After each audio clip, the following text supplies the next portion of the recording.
Marketer of the Day, episode 692. Guest Expert Profits. Build relationships and enjoy consistent podcasting traffic with Jessica Rhodes. Hey everyone, and welcome back to the Marketer of the Day podcast. We are here with return guest Jessica Rhodes from InterviewConnections.com. She stopped by the show previously at Marketer of the Day /216. And if you have any kind of business at all, you need to be appearing on podcasts. It's the best use of your time. It's the best bang for your buck. Imagine if you spent 20 minutes on Facebook ads or 20 minutes traveling to some event. That would take forever just for one little shot at some publicity. But then what if you appeared on one podcast episode per week or per month for 20 minutes and you could just do that again and again? That is the way things are moving. And Jessica is going to tell us all about that and all about Interview Connections. So Jessica, long time no talk. Glad to catch up with you. I know. Well, I mean, first of all, I appreciate the all the Facebook messages with the office jokes. That always makes me laugh. Yeah, Robert and I have a shared interest in The Office. and it's cool that you bring that up because I think we're getting close to like 700 episodes here. And out of that, it's about 500 interviews. And so many of the people that I interact with on Facebook are people that I met from podcast interviews. I'm not sure what that says about my social life, that the most active people are podcast friends, but that's like, I guess a good thing. No, and I love that. And I know of some people, as soon as I said that, I was like, some people are probably like, what is she talking about? Like, this is a marketing show. But I think that's just a great example because when you get interviewed on a podcast or when you are interviewing people on a podcast, you're getting a 20 to 30 minute, maybe up to an hour conversation. But if you do not stay in touch with that person, if you do not connect with them on social media, they will forget you. You will forget them because we're just meeting so many people. But Robert and I have stayed friends on social media. He sends me messages. Like sometimes it's just, it's funny stuff because if he was messaging me being like, oh, like, here's my marketing tip, I'd be like, okay, whatever. But he sends me these like office memes, so it makes me laugh. So I think that's just a really important point because this strategy is all about building relationships and connections beyond just like the service that you provide. And that is really how you become memorable in the marketplace and in podcasting is if you can be more authentic and talk about more than just like your business. I agree completely. And that idea right there, that helped me so much early on when, I don't know if you've ever struggled with this, but I always heard that I should build a list, right? And you build a list of subscribers and then it comes time to send some emails. And then you're like, well, do I keep sending emails saying buy my stuff or do I send emails with some free tips? And it turned out that the secret was in blending those things and sometimes giving the free stuff or the fun stuff or sometimes selling stuff. And then later on, Gary Vee came up with that term of the jab, jab, jab, right hook. And and that's an easy thing to miss out when you look at someone's like Facebook presence or what they're doing in their business. They put a lot of the fun, random stuff there to warm people up or to keep the connection alive. And then in between there, sometimes there's times to have an offer or sell something, but it's easy to miss that if you're just casually looking that you can't have too much of one or the other. And yeah, so you have the fun stuff and then sometimes in there you sell stuff. And with these interview guests, I mean, sometimes I've sold them on something, sometimes they've sold me on something, and it wasn't always the day after or right after the call. Sometimes it took years just for the timing to be right, where I knew to refer someone for something or when they came, joined my list and bought from me. So yeah, I mean, gotta have fun, but also gotta make money. Exactly. And I love that. I'm sure a lot of people have heard of that jab, jab, jab, right hook, provide value. But remember, part of the providing value is being yourself and building a relationship. So some people I just need to get my tips out there and like produce content and stuff and like teach. But part of providing value and part of really adding that stick factor is letting your personality shine because, I will tell you whether like anyone can relate to this, but like, me and my competitors, we're teaching a lot of the same stuff, but we have completely different personalities. So people are going to be attracted to me that aren't attracted to my competitor and vice versa. And everyone listening, that is true for you too. Like you have a personality that is unique and different from everyone else that's offering your service. So you really need to let that shine and be authentic when you are marketing and when you are producing content. And obviously on podcast interviews, because that's what's going to get people to, come to you. Like if I'm on a podcast interview, I remember I did an interview and I mentioned that I did Landmark and we'd send our employees and I had people reach out to me. They were like, I didn't even think about doing podcast interviews, but then I learned that, you guys have done Landmark and I've done that too. So, showing different aspects of your experience and your story in addition to what you teach and what you do, is going to attract people to you. And so when you say landmark, what is that? I don't think I follow. So Landmark is a personal growth and development program. So it's one of the largest and oldest personal, like transformational seminars, basically. So like Tony Robbins like learned a lot from Landmark. So they've been around since like the 70s. And they have a forum, which is it's like a 3.5 day immersive, very intense transformational seminar. Okay. Well, cool. Yeah. And there's all kinds of like little things. Like I think sometimes I've gone with these guests about things like Toastmasters and yes, I mean like 100%. you and me with The Office. Yeah. Yeah, exactly. So you mentioned these things that set you apart and then people gravitate towards you because of that.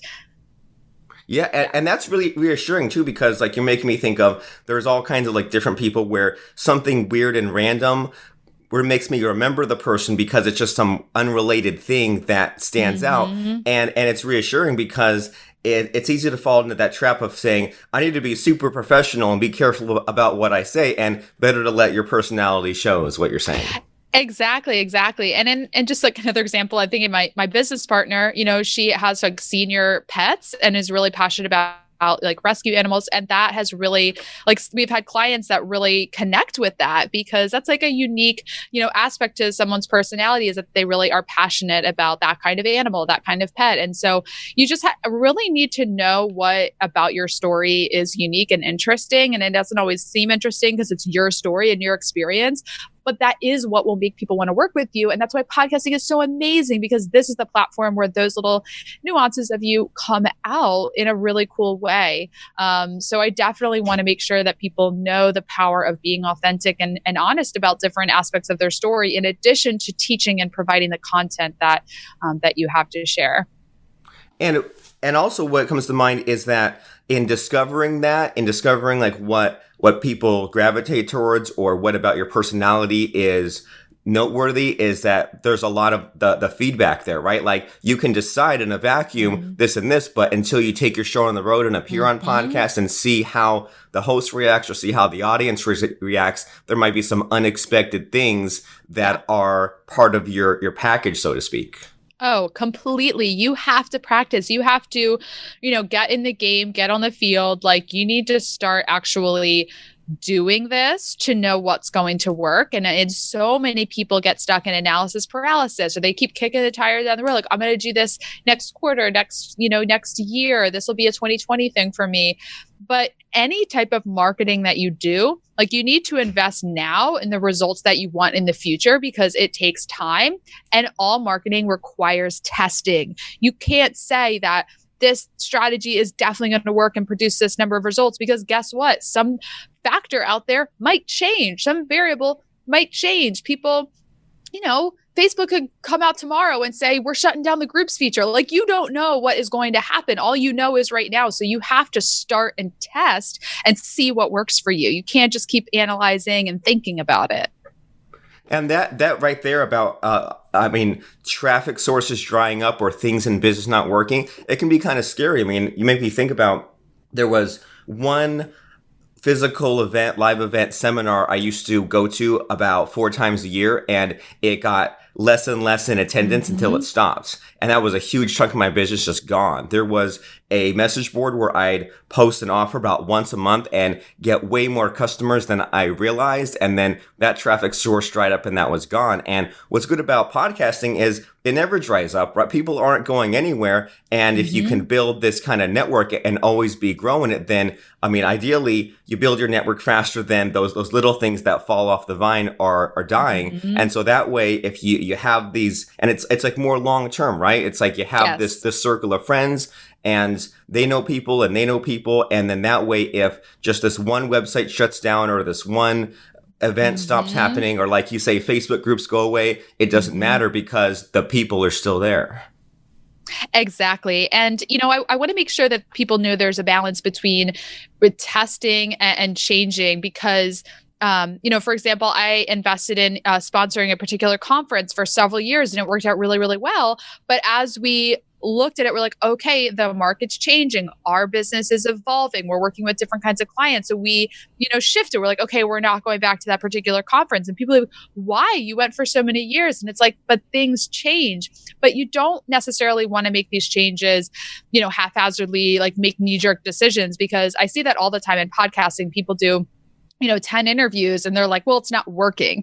And so in marketing, you do have to give it enough time to really see if it works, because podcasting is a strategy that requires consistency. It requires momentum, and you have to stick with it long term. So it is a balance, because you do want to test and tweak, and some things you need to abandon and say, this isn't working for me. But there's a lot of strategies that people, they think they test it and then make a decision. But there are certain things that you do need to stick with it long term to actually see it work. So do you have an example of that when you say like there's some things to test and some things just to keep going? Well, I will tell you, we tested out LinkedIn ads. So for about 4 months, we were running paid ads on LinkedIn. And we did, we're like, we are testing this. We also know that it takes time. And the person running our LinkedIn ads, is amazing. And I still refer people to him to this day. And, he said, like, in the first month, it's all testing. Like, do not expect to get paid leads and clients in the first month. Like, we have to see who the audience is and are they converting. So there was testing, but after about 4 months, we did get a bunch of leads, and we saw that, the leads were just really, really cold, because they had our ad was the first time they even thought about podcasting. So for us, we're like, we're not seeing a return fast enough. And you also need to look at your budget and what are you willing to put out there? Because if we had the marketing budget to just test at $3,000 a month for a year, like, we probably could have built it up enough. But that was a strategy where we were like, okay, we're going to go organic and really focus on content. But I would say, because a strategy like that is a lot like newer, like LinkedIn ads, there are newer to the market, then that's something for us, like we could stop after a while. But there are tried and true methods like content marketing. It's never going to go out of style. Like providing value and attracting people using your expertise is always going to work. So that's something that you do need to stick with long term. So it seems like whether it's hopping on podcasts or it's LinkedIn ads, there's you figure out what your goal is and you decide to commit a certain amount of time or a certain amount of work for it. And then you decide later on if it's worth going, but you're not just trying it for 2 days and then giving up. You say, I decided ahead of time how much to put into it, and then make the decision to continue or not.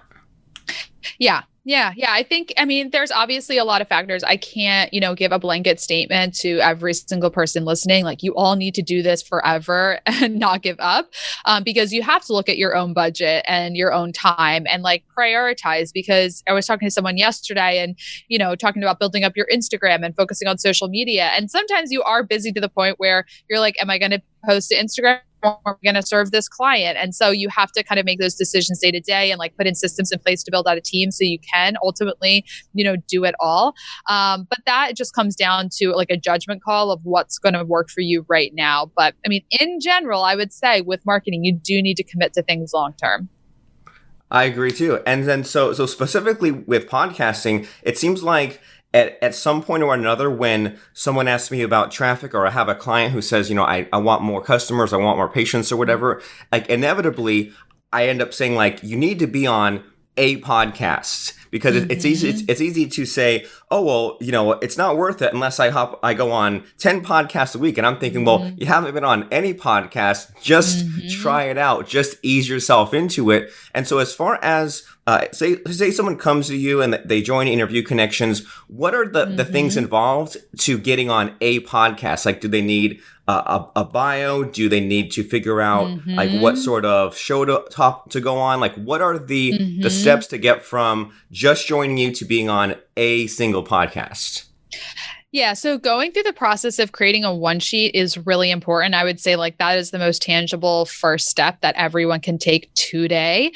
Take a couple of hours, create your bio. So your bio should be in third person, something a host can read to introduce you. It should really explain what kind of value you can provide to an audience, what your expertise is. It should, edify you so people can read it and be like, wow, they're they're impressive. So it should have some things that really grab people's attention. You should know what your speaking topics are. What are those main interview topics that you can teach about? So the host could pick any one of those topics and probably have a bunch of questions about it. And then suggested interview questions, really like spoon feed some word for word questions that a host could ask you in an interview to really make their job easier, but also to set you up to talk about the things that are going to position you well to your target audience. And then your one sheet should have your contact information. These are the critical elements to a one sheet. People get fancy with them. They create multiple pages. They put testimonials on there. What I just shared with you right now is exactly what hosts need to be prepared and to say yes for an interview. And so you want to have that designed. Honestly, you could do this in Canva, or you can send it to a graphic designer so it matches your branding. You just want to have it clean and simple. So once you have a one sheet, you're really set up to go out and reach out to podcast hosts, write personalized emails, but find shows that are speaking to your ideal potential client or hosted by your ideal potential client. Yeah, and you're so right that you can imagine how many hundreds of one sheets I've seen, not as many as you, I'm sure, but you're so right that I don't want to, even as the podcast host, I don't want to see so many things. And all I really care about is that bio, or even enough of the bio to introduce the person, and then having those few questions. At first, I was a little bit annoyed with it, but then now it just makes it so easy because I can just look at it really quick and use one of those questions as a jumping off point. And it was probably scary at first and maybe a little awkward, but it's so easy now. And, there are some days when even as the podcast host, I have to kind of ramp myself up, get myself excited. But then as soon as I'm a couple of minutes into a podcast interview, I'm thinking, why was I even dreading this? This is so much fun. And making that connection. And I like how you said there that we should be looking for shows to appear on that are either where the audience is speaking to our ideal client or is our ideal client. And so can you explain that a little bit? Because I feel like sometimes people have been on my show and then they've kind of sold me into something, which I don't mind, but it's kind of magical, right? And I feel like sometimes they came on my show just to sell me and it worked. So, do you have any fun stories like that to talk about?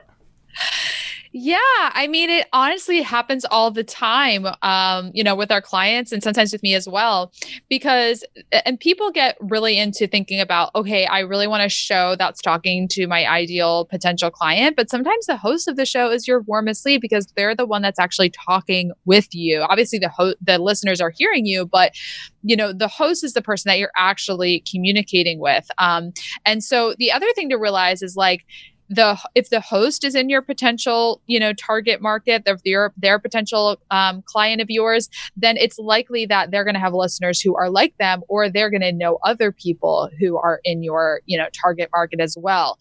So for example, we work with a lot of 7-figure entrepreneurs. So for me, going on a show that's hosted by someone that still has a day job or isn't in business is not going to be probably the best fit because it's unlikely that that person has started networking with 7-figure entrepreneurs. So they're probably not in the circles that are going to help me grow an audience or make connections with my ideal potential client. And I don't say that in a snobby way, you're not going to go on shows that are not hosted, but you do just want to think strategically about why am I going on this podcast? Because I've definitely gone on shows where it's not, hosted by my ideal client, but there's other reasons that, you want to provide value, you want to build a relationship with that person for whatever reason. So that's just definitely something to consider. I was on a podcast, a sales podcast, and by the end of the show, the guy was like, so wait, how do your services work? What are they priced at? Because I'm thinking maybe I want to do this. That's a good question to ask. That makes you feel good when you're just there as a media appearance, and then it turns out you're like, well, I might actually get a sale from this, because sometimes we do some things in our business that pay off later, right? Like making the ads now might make the sales later. You mentioned content creation, you make that now, but then it might snowball and pay off later on. And as far as interview connections, you guys were one of the first pioneers as far as this whole thing. And a lot of, you mentioned earlier, your competitors, a lot of competitors have kind of built up around you. And so what makes you different? Why should someone be, if they are serious about their business, they're serious about being on podcasts, and they don't want to get on 50 podcasts and that would be a waste of time. They want to be on 5 or 10 and have the most impact. Why should people go with you compared to someone else? Yeah. So, I mean, we were the first to market back in 2013. It was probably over a year before somebody else started a similar business. And, I will tell you, we are the leaders in the industry because a handful of our competitors have either worked for me, have been my client, or have learned from me by interviewing me on their podcast. So we really are the leaders in terms of our expertise, our experience, and our network. And we also have invested in a full-time in-house on-site staff of employees who are well-trained and have a really, really high caliber of their, service and the expectations that we have for them. So we're working with high 6, 7, and 8-figure clients who expect a premium service. And so we absolutely deliver that through our team that we invest in having. So a lot of our competitors, they try to save money by using contractors or freelancers. They see this as a tactic that is really trending right now. So they start getting freelancers. They have no experience in podcasting, but they're like, let me get some contractors to get people booked because I can clearly make money here. But that's not, our experience at all. We've been in this since day one in 2013, which was the first year that podcast consumership has increased steadily year after year. Super cool. And so yeah, I mean, it's like these other people, maybe they're only in it temporarily or because it's the hot thing to do. But I mean, you have grown this to something huge and gone for the quality, not the quantity. And so yeah, I mean, I completely agree that everyone out there should be on podcasts. But do you ever hear of just things that hold people back, or if someone says, I know that I've noticed that podcasting is only getting bigger, and a lot of what you said here makes sense, and I know I should do it, but I just can't get there. Do you ever hear that, or do you have anything to say for anyone out there in podcast land who they say, I know I need to, but I just might not? So, I mean, what do you have to say there? So this is where I kind of think about it's sort of a mindset check, because usually people that are saying that, there's a lot of other things in their business that they're just not getting to, or there's things in their life that they're just not getting to. I mean, this is kind of like the personal development aspect to like our experience and what we do and how we operate. But if you are not willing to make an investment in one thing, you're likely not making many investments in other places. And if you're just choosing that I'm not going to do podcasting, fine. I don't need to, I don't care if you do podcasting or not. Like, that's your choice of how you're growing your business. But if you know you should, but you're like, there's this reason that you're not doing it, I would just take a look at why. Like, what are you afraid of? Where else in your life are you afraid to take a risk and to move forward in something that's clearly working for a lot of other entrepreneurs? And maybe they need to do some work on Landmark and get their head on straight, so that way they can overcome that fear. So great stuff. And so the place to go is interviewconnections.com. Is that just the number one place to go? Is there a specific page you want to send people to today? Well, I would love to invite listeners to join our free Facebook group. It's called Guest Expert Profit Lab. We're going to be kicking off, I don't know when this is going live, but we will be doing a masterclass do you know when this is going live? So I can 2020. Okay, cool. Well, there will be a masterclass coming at you. Depending on when you listen to this, we'll be doing them frequently throughout the year, really teaching you how to leverage podcast interviews. So if you go to interviewconnections.com/group, that will redirect you to Facebook, or on Facebook, you can search Guest Expert Profit Lab and join our group. Super cool. We're keeping it evergreen here. So love it. Yeah. Yeah. Interviewconnections.com/group. If Facebook still has groups around by then, because we never know. I might have jinxed myself. Right. Just because you said that, maybe Mark Zuckerberg will be listening to the podcast and he'll yank it. He's Who knows? Definitely listening to this podcast. Yes. Or someone's podcast, right? We can guarantee that Mark Zuckerberg has probably been on a podcast or probably has listened to a podcast this month. That's how huge they are. Yes. And why wouldn't you try it out? Why wouldn't you just put forward a little bit of that time? Because honestly, I think it's way more cost effective than a lot of other methods you could pursue. And as far as getting people to your website, and you do a podcast interview, it'll last forever, or at least until the other person's business crashes and burns. It's a great use of your time. Everyone should do it. Interviewconnections.com/group. So that way you can see what all the fuss is about. You can connect and network with other like-minded podcast guests and podcasters, because that's what it's all about. It's not always about the clicking the button or running the ad. It's about making that connection with that influencer who can then introduce you to their tribe, or maybe even make that direct connection. And then interviewconnections.com is the place to go to find out about how you can pull the trigger on this thing, and stop waiting around and stop being afraid, which is probably what it is, right? It's probably just being afraid of getting your name out there. But you can either wait around and wonder what your personality is, or you can wonder what kinds of things about your business excite people, or you can